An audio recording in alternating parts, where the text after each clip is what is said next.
akantu kamu woba osobola okujja kuba meya w'e Kampala jangu woba osobola okujja kuba meya w'e Kampala omusajja Lord Mayor nakamuyita wano buli kikopo ekibeera tumuyita twamuteekako ne ku bbana ne tumutimba kawempe yonna newadde n'okuwulira akasimu nti oba sisobodde kujja era buli wengenda bwe ntusooka wa Elias Lukwago tukuyita ssebo kubanga otukola ki otuyambako naye wadde akamyu takateekangawo nti ab'ekawempe babira bakola ki ate kyamukisa mubi wabeerawo okubanga towaddeyo naye nga tozze wallahi tateganangako nakulinnyangako wano ku kisaawe kitegereke tajjangako wano kawempe nti ayimiriddeko wano naye agira bugizibwa ati n'akola atya so bannayi bannabyabufuzi abatatuyamba tusaba Allah abatujjululirewo kati abajjewo ateekewo abantu abasobola okubanga batukola ki era tukakasa bulungi nze siyinza kuba wega wa Elias Lukwago ekituufu tutuuseeyo nonona transport womoda neekuuba nobanga tokoze otya era kyekimu bannayi n'omusajja ono wakadde Haji Latifu tegese baggala ffe tumusemba kubanga akomawo awummule ebyobufuzi njogerera mu maaso ga kamera awummule ebyobuki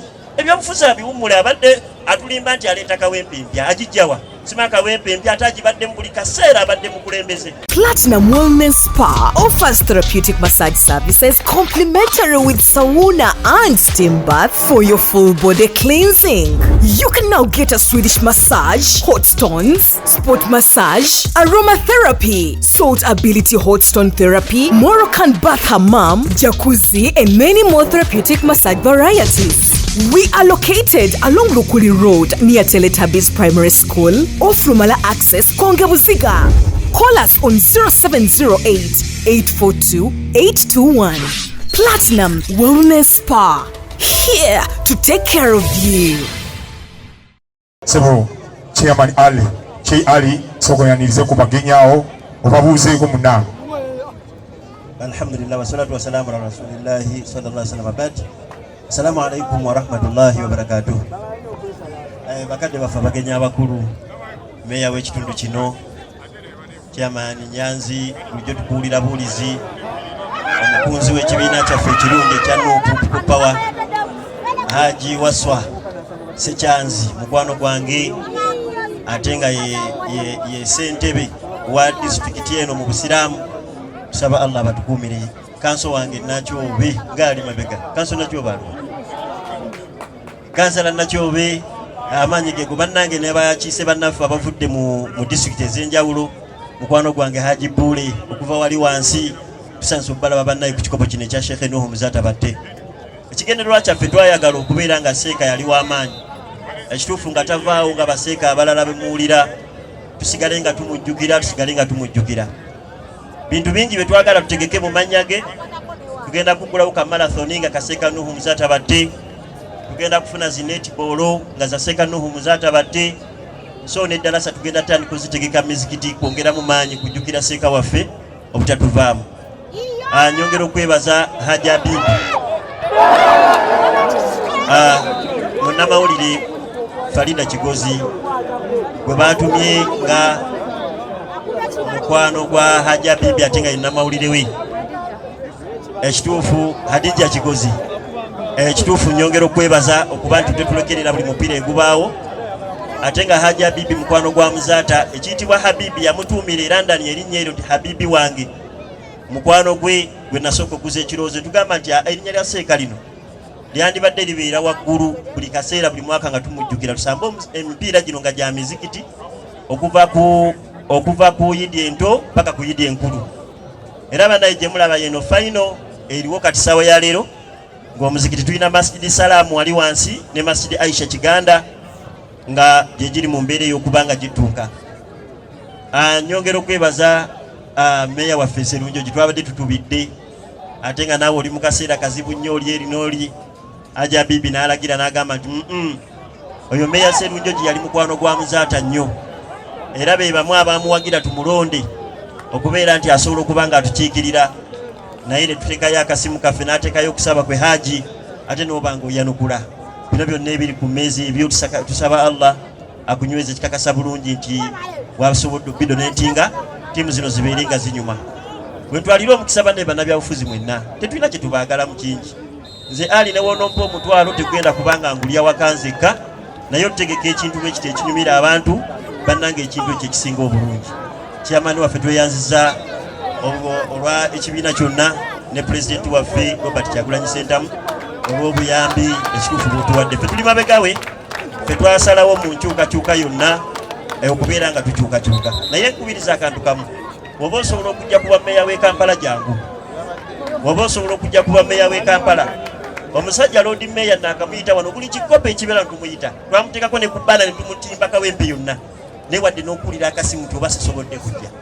Era buli wengenda bwe ntusooka wa Erias Lukwago tukuyita ssebo kubanga otukola ki, otuyambako, naye wadde akamyu takateekangawo nti ab'e Kawempe babira bakola ki. Ate kya mukisa mubi wabeerawo okubanga towaddeyo naye nga tozze, wallahi tateganangako nakulinnyangako wano ku kisaawe. Kitegereke tajjangako wano Kawempe nti ayimiriddeko wano, naye agira bugizibwa ati n'akola atya. So bannabyabufuzi abatatuyamba, tusaba Allah abatujjululirewo kati abajjewo ateekewo abantu abasobola okubanga batukola ki. Era tukakasa bulungi nze siyinza kuba abega wa Erias Lukwago, ekituufu tutuuseeyo nona transport womboda neekuuba noba nga tokoze otya. Era kyekimu bannayina omusajja ono wakadde Haji Latifu Tegese Baggala ffe tumusemba kubanga akomawo. Awummule ebyobufuzi, njogerera maaso ga kamera, awummule ebyobuki, ebyobufuzi abiwummule. Abadde atulimba nti aleeta Kawempe empya, agijjawa? Sima Kawempe empya ate agibadde mu buli kaseera abadde mukulembeze.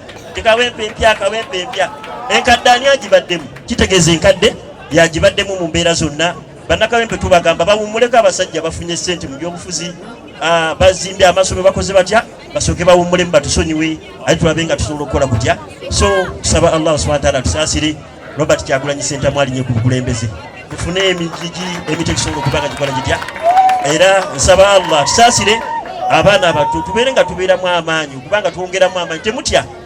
Temutya gavumenti kuyiwa musaayi, yajja kuyiwa musaayi, temutya, temuggwamu maanyi nti gwe basibye nange baana nsiba, gwe bakoze batya n'oli banaamukola ki. Tweyongeremu amaanyi tubeere nga tukakasa ti kyetuliko ensolo ku kizigo kwekola ki, kweri insha Allah. Tabe tukonyeeko abo babeereyo mu mbeera zonna insha Allah. Naye nongera okwebaza Lodi waffe Kansala Maliki, oyo mukwano gwange jangusoka otuli ku salaamu, oyo mukwano gwange naye atetinkanya Kansala Maliki kuluno nywera kuluno nywera tola. Assalamu alaikum wa rahmatullahi wa barakatuh. Amanya Abdul Malik Senyonga, Kansala dako Kawempe tu.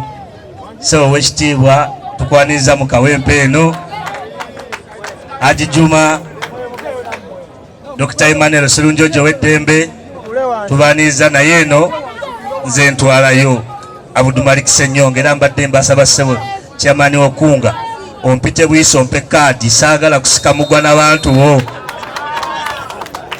Wekitiibwa naye baraka akazinda ku kadde tulabe penalty insha Allah.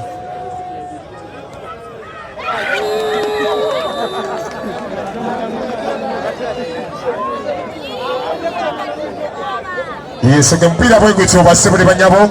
Ekyemani w'ekikopo ye Sheikh Ali yateeka ekikopo kya Muzaata ekiri sebo Chairman Nyazi Mayor TB Sebagana Ronald Mayor tumupira guli 0 amine emwemo teria timanyia ni afuna winning goal ninga gucha gina maso Masjidi Aisha bayino mupira basaze ku bulungi nyo wadone falira gabado sura shatiri akoze mu ekisebyo wano pira guli emwemo tuli ku kikopo natujukire progoma y'Obusiramu Sheino Muzaata bate omugenzi Allah amusenyu ebyamusobako ninga Mr. Nankulabye Lord Kansala to be na bisanso kulaba Lubaga North bisanso kulaba sebo webale kuchompira kuchagina maso basebule banyabo bageza ko kuruba wano kugudo wano kusha 18 asase ko bulungi nyo kuya nabo do wano kugudo kwani ala nyagusiba bulungi nyo ala nabage mu combination almasi alani kugudo wana ni gwina 16 asase ko bulungi nyo masiji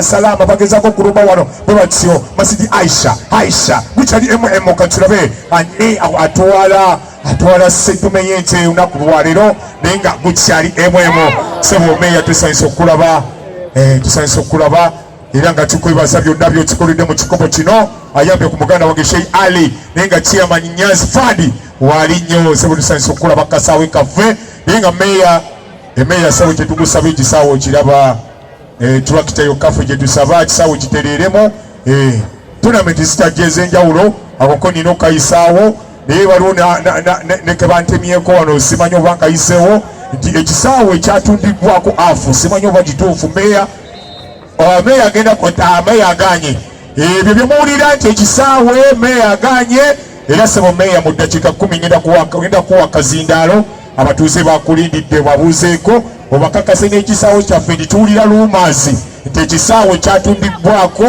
afuwe naye meeya agambye nti tebiriiyo batuliza kutunda kisaawe nga tuyise wa meeya ajja kuba tuwa obujulizi obwo oba obukakafu sebo tusanisa okulaba naye omupiira gukyagenda maaso basebo kitabina banyabo mu dakiika 10 kamale okubanga meeya yeetereza ajja kuba ababuuzaako okuba wali tajja kubeera na budde abalamuseeko omupiira alanya asezeko bulungi nnyo wano katobe basezeko bulungi nnyo wano